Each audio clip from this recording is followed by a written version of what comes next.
Loud and Goofy Update, Episode 2. Okay, this is just going to be a financials update, all right? I know everybody likes to see people building things and everything, and we'll get to that. But kind of an interesting thing came up. You know, I did some posts on some of the Facebook groups and put, Episode 1 out there. And, you would think that people would want to talk about the giant tires that I got, or the cool headers, or the this or that or whatever. The thing that really sparked discussion was this whole crusade to make an inexpensive gasser, okay, a cheap gasser.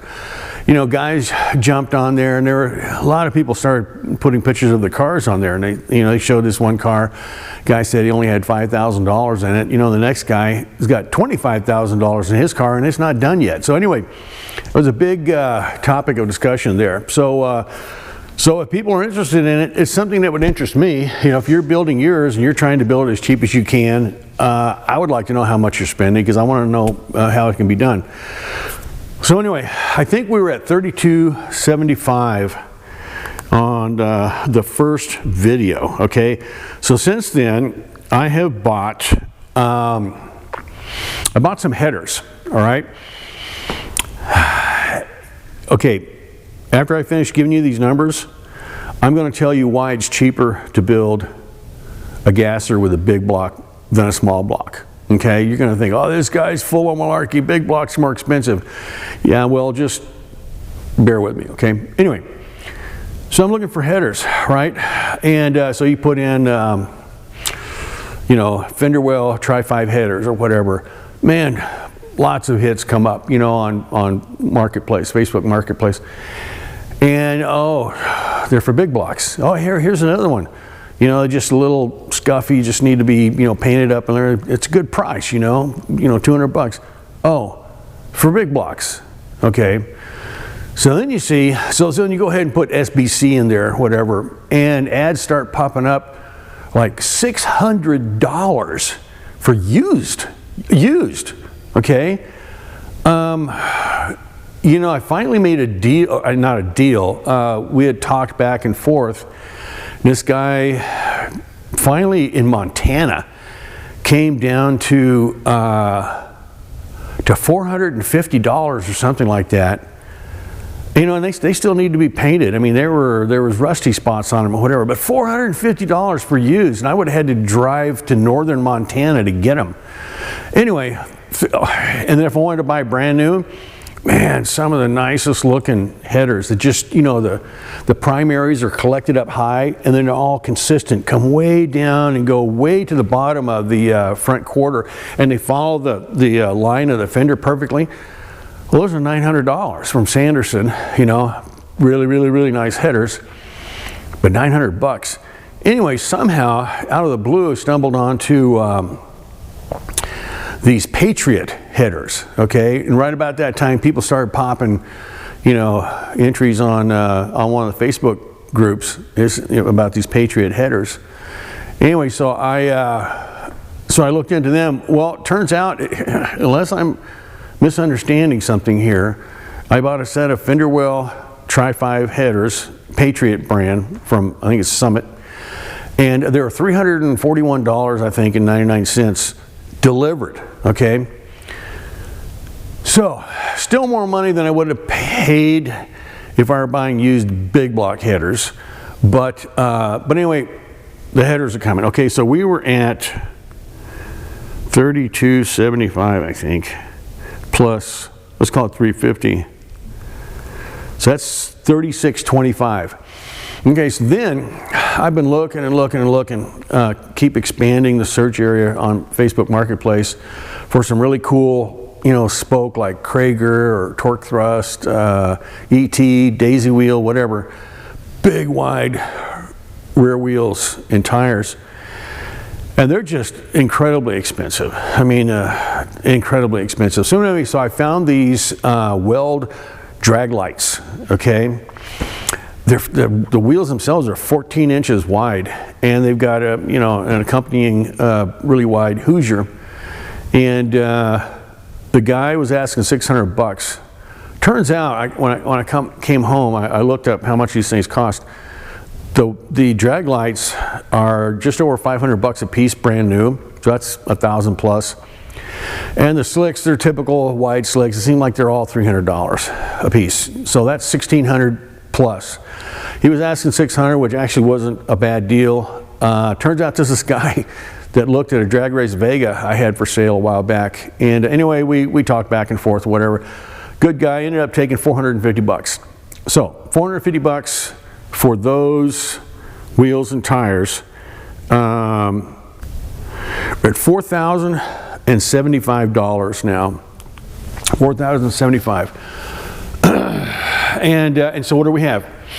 So we have our frame and a fantastic body. We're not going to have to do any body work, okay? Body work's out of it. So thankful for that. We have a radiator.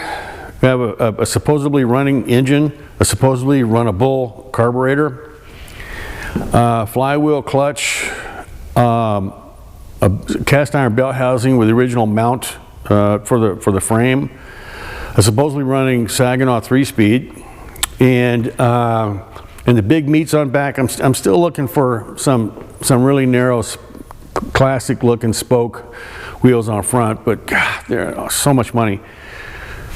But anyway, there's a lot to start with right there, okay?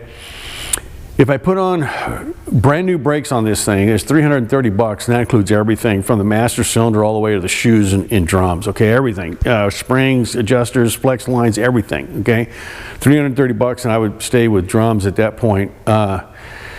So, you know, and there's, you know, I'm gonna have to get really intimate with some POR 15 here and some other stuff and everything. I haven't made contact with the people yet. I found some racing seats, a matching pair of racing seats for 250 bucks. I'm really hoping to grab those. But anyway, we're at just over $4,000 right now. We got a lot to work with. So there's that. Now, why is a big block cheaper to build, a big block gasser cheaper to build than a small block? Okay, well, so I was thinking, well, I'm going to do this on a cheap. So, you know, you can buy running small blocks, you know, out of a, you know, in this case, a 70s or 80s, whatever it was, van. You know, I paid 400 for this. You know, 400 or 500 bucks, 350 bucks. You can buy a running small block. Well, that same scenario in a big block, like say out of a 1976 3/4 ton Suburban or something like that, would be 850, maybe 1,000, maybe 1,200 bucks, okay? And you'd have basically the same thing. It'd be, you know, bone stock, lots of miles, but it's a runner, okay? You say, well, that's 2 or 3 times how much this got. Well, okay, yeah, it's $400 to $800 more than I paid for this, okay? I paid $400, from $800 to $1,200, you can probably get a running big block. Now, but here's where the expense comes in. Remember those headers?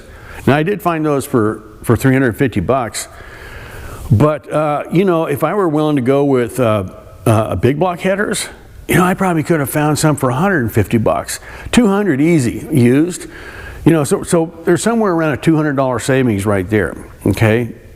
Well, if I taken that savings and put it towards the 400 I spent for this, now I'm at 600. Okay, now here comes the bling. I want to put a tunnel ram on this and 2 4-barrels and all that. Oh my goodness. Just the tunnel ram is hundreds and hundreds of dollars bare on this, okay? Well, you put tunnel ram in there, and there'll be all kinds of ads on there for somewhere around 950 to 1,100 bucks. There'll be a bitchin' huge tunnel ram, 2 carburetors, air cleaners, a scoop, and all the linkage, okay, for like, you know, $900 to $1,100, okay? But they're for big blocks, okay? So you're gonna spend almost that much just for a bare tunnel ram for a small block, and then you have to put 2 carburetors and whatever else. Well, by the time you spend the money to complete that tunnel ram for a small block, what you would have saved just in a big block, you basically almost got your big block for free, okay? Anyway, so if I had it to do again, I would probably go with the big block, just because all the other used stuff that goes with it is so much cheaper.